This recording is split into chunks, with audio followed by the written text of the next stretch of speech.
folks. Errol over here at Finance. Well, not at the house, down by the creek. Where the ducks are we're still practicing keeping them tame-ish by feeding them yummies like freeze-dried soldier fly larvae in the creek when they come when called, which they, as you can see, do. They don't really look like ducklings anymore at all. They look like full-grown ducks. They're just over 6 weeks old. So they're far from actually mature, but they look pretty well grown. Anyway, I wanted to do a little update on Burley, especially for those of you who haven't seen posts on MeWe or do more regular updates. And I first want to say a huge, huge thank you again to everybody who financially contributed to covering his medical bills and expenses. Again, that was something I was not expecting at all. And between all of you, you have now fully covered all of the vet bills as well as some of his medications and such. And that was not expected at all. That was a huge blessing and has relieved all the financial stress of this. For sure, and I just want to say thank you from us. Burley would say thank you if he knew how to. The chickens will let me talk here. Yes, you're a good boy. Thank you for laying here with me. You can see when he looks at you and smiles, his jaw is still a little crooked. So the good things are his missing eye is pretty well healed up. Doesn't even seem very tender at all anymore. That doesn't seem to faze him at all. Something most of you were not aware of is he had actually been going blind for the past year and a half with a rare condition that happens mostly at high altitudes, sometimes with lots of sunlight exposure, sometimes with particulates in the air, and it started 2 summers ago when we had lots and lots of smoke in the air from blowing in here from California all summer long for months on end. Anyway, he started to have tissue growing over his eyes. It's kind of a rare condition. It's not experienced much at lower elevations. We've worked with a few doctors, tried different sets of eye drops. Sometimes it was getting better, sometimes it seemed to get worse again, then it seemed to be getting a little better and then worse, and I just never really discussed it because I kept hoping I'd have something good to report, but he was progressively getting more and more blind. So the good part about that was he had practice going blind before this happened. He had actually, the tissue over the eyeball had actually built up almost to the point of him being unable to see anything. And we changed to a different eye drop a couple months before his accident happened, and it was really clearing the eyes. He actually has more vision now in his one remaining eye than he did a few months before the accident with both of them. I know you don't really want to sit here. You want to sit up and look at the camera? I know you don't care about cameras. You're a dog, I know. I know. It's Gray pecking at your tail. Yeah. You can sit up, baby. Sit up. Okay. Yeah, just stay here with me so I can pet you. So he seems to have adjusted very, very well to the loss of eyesight, but I think it is partially because he'd had practice going blind for quite a while. I don't know if any of you ever had noticed in the videos, I would do a lot of when I talked to him or was calling to him, I'd make a continuous noise so he would know where I was and such, because he was losing his vision. But it had just drastically been improving, and he was seeing much, much better just before this happened. So he seems to be doing great with the missing eye part, and that seems to be healing up. You need a drink? You can get a drink. He does not seem to have any other residual trauma from the shock, any of that stuff. He seems to think he's fully recovered. The front jaw split where it's wired together seems to be healing well. That wire's still in there, and it will be for a while, but nothing. Willie, you're not helpful for camera recordings. You can come this way. Turn around. Oh, you want a drink? Yeah, but then the ducks spook. Sit. Okay. Turn around. Sit. Oh, that's my good boy. Yo, she's my so good boy. He is. So that front jaw part seems to be healing up, though that wire will be in there for quite a while still. And here, ducks. The only part we're really concerned about, and the part that actually seemed to annoy him the most is where they shaved some fur kind of on his front legs there, his arms, to put some IVs in and such during the surgeries. And I think that must have just been really itchy as it was growing back in, because he spent more time licking at that than anything. Broken skin kind of under his jaw as well. If he tips his head up, I don't know if you can see that. There's still a few little scabs coming off, but that also seems to be healed up well. So that's all the good news. The part that we're still not sure about is that crack he has toward the back of his jaw. My goodness, Willie, go somewhere else, please. We know you're a big, beautiful rooster. We do. But could you go tell the world somewhere else about it? Since we had tried supporting his jaw with a muzzle, which is a very bad idea in hindsight, where he managed to pull it off, catch it on the jaw, yank it hard, and I think fully finished breaking that because the whole jaw went crooked. The vet looked at it. He told me to try straightening it just by doing this, which was a little intimidating. But there's nothing, the only surgery they could do, and he talked to an orthopedic specialist who doesn't recommend it either, and he also had told me that it was one prone to a lot of complications. Actually, still a very, very poor outcome if they had to scrape all the tissue off and away from the back part of the jaw there, going into his ear and the brain area, and so on, and try to put in a metal plate to stabilize it. That does not seem to be a good option, so the other option is to hope that it heals. It's still somewhat crooked, probably always will be. Every single time I look at him, I regret trying to put that muzzle on him, which was in an attempt to protect it, keep him from injuring it. Is still eating and drinking and not seeming to be in pain when he does. He's still eating all soft food and probably will be for months. The vet thought at least 12 weeks for that to potentially heal, stabilize enough to build up some scar tissue and not... Really, it's okay. Hey, I know you want to play with them, but they don't want to play with you. I know, they're ducks. They're ducks. They don't want to play with you. They don't. They don't. I do. I want to play with you. So until then, okay, get a drink. Just don't go play with them.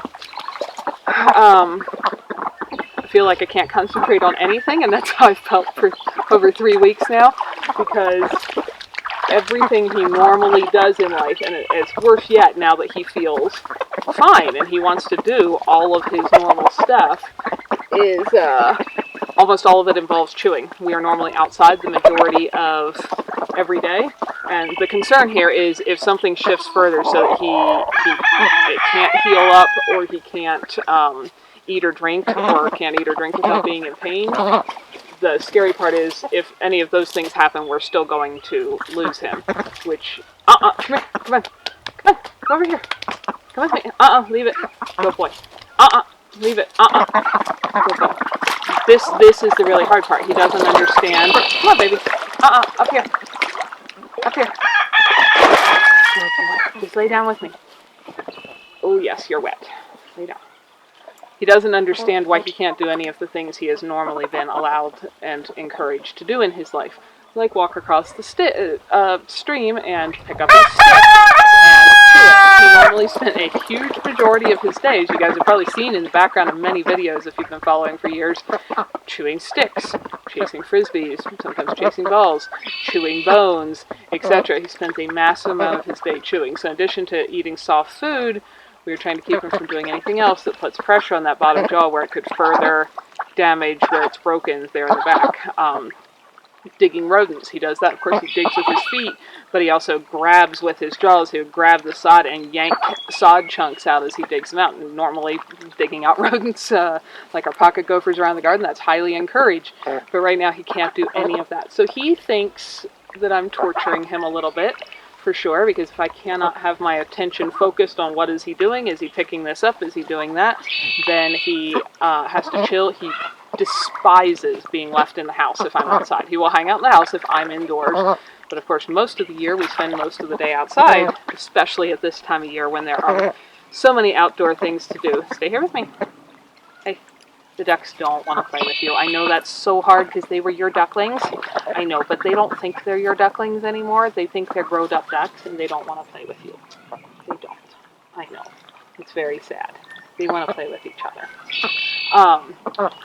So he feels very, very sad if I leave him in the house when I go out to do things.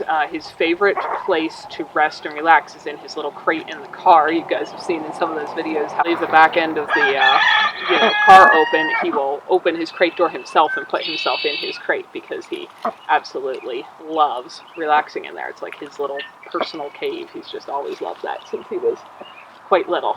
So there are times recently he finds this a little confusing too, but seems like where if I have to do something and I can't focus on being sure he's safe, I'll just open the back of the car, let him chill in his crate for a couple hours while I work on whatever I need to do, and then I get him out and he kind of looks at me like, but we didn't even go anywhere.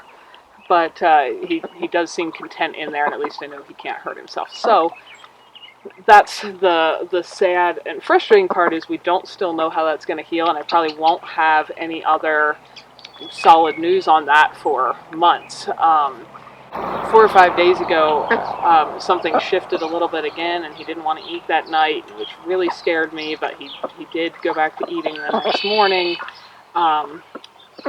It just feels like we're on pins and needles all the time because something could still change there, and we don't know if it will heal or not. We're doing everything we can to keep him safe, even though he can't understand why he can't do all the things he loves doing, almost all of which involve his mouth, and continuing on the soft food, which he's pretty bored with.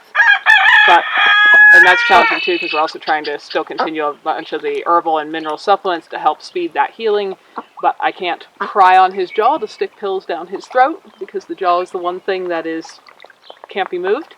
And this is not a dog who normally eats things. Even on several of the vets, pills are supposed to be like in a dog treat form, and they warn you to keep them, out of reach, because the dog will tend to eat the whole bottle at once if they can get to it.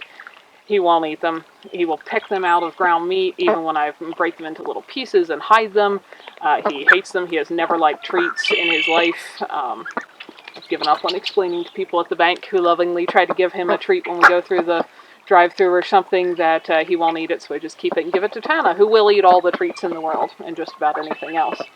So that part's challenging. We're trying to get all the supplements and such into him that we can to support his body healing, but if he won't eat and won't take them, I can't get them into him, which is a little bit frustrating. But he's always, since he was a tiny puppy, he has never eaten every day, and I'm trying to get food into him with some pills in it 3 times a day right now, and he often would not eat for 2 or 3 days in a row. Nothing, that's when he felt, great. He would eat a large amount, and then he would just eat nothing, which is a fairly natural thing for a canine to do, but it's not helpful in this instance. So we're doing the best we can. That is all the update I have, and basically as far as anything further, I just won't know for months. Where something still shifted a little bit more a couple days ago. I don't know if we're getting any healing in there, any bone regrowth, but that's what we're dealing with. So we're hoping he's going to survive. He thinks he is 100% fine. He wants to run and play and jump and do all of his things. So and eat grass. Does your body think you need some grass? Yeah, no, that shouldn't be the hardest thing to chew. He doesn't understand why I don't let him do everything he has always been fine doing. So that's the hardest part right now, is we kind of both feel like we're on house arrest, and I feel like I'm torturing him. He thinks I'm torturing him, because everything he wants to do, I'm like, no, you gotta calm down. Come over here, sit with us. No, hang out here. No, you need to lay here. No, you can't do that. So that's the tough part. But other than that, if the back of that jaw can heal up and he can eat, if it's crooked or whatever, as long as he can eat and drink, he will hopefully have many more years with us. But he does want to do all his normal things. He's very sad that his ducklings have grown up and don't want to play with him anymore, because he loved snuggling them when they were little. He still snuggles and plays with the kittens, and Mama Blackie's chicks are running around. He loves little chicks, but Mama hens do not think that he should play with their chicks. Foggy is about to hatch a batch in a few days here, and Ember, the one who raised our ducklings last year, is sitting chicks this spring as well. since she's a couple weeks behind Foggy, so hers will be a little bit out yet. But we have more chicks on the way, and he absolutely adores them. It's just when they have an actual mama hen, he doesn't get to play with them so much. And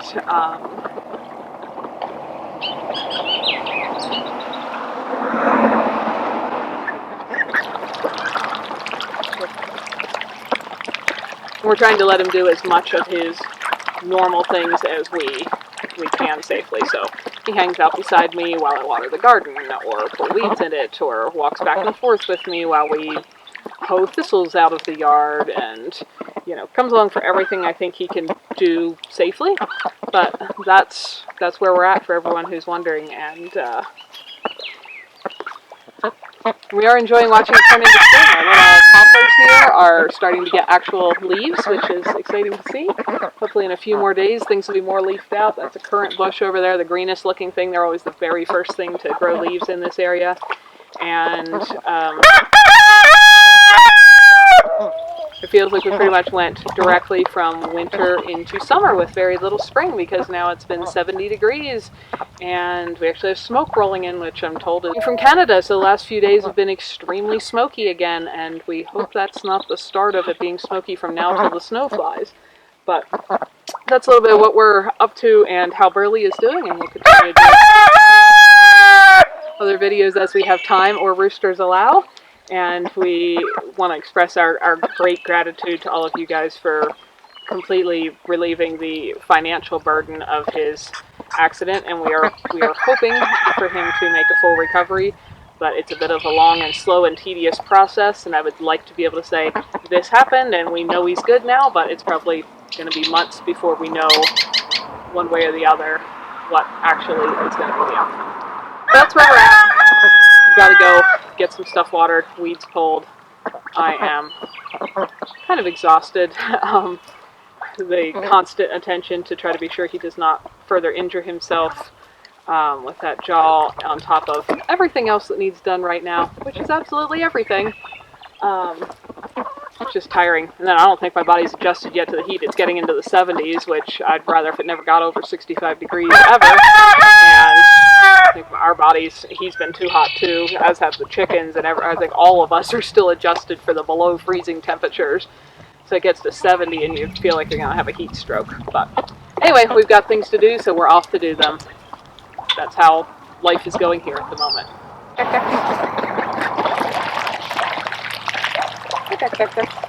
Thanks for spending your valuable time with us. I hope you learned something interesting and useful. Or found something beautiful here.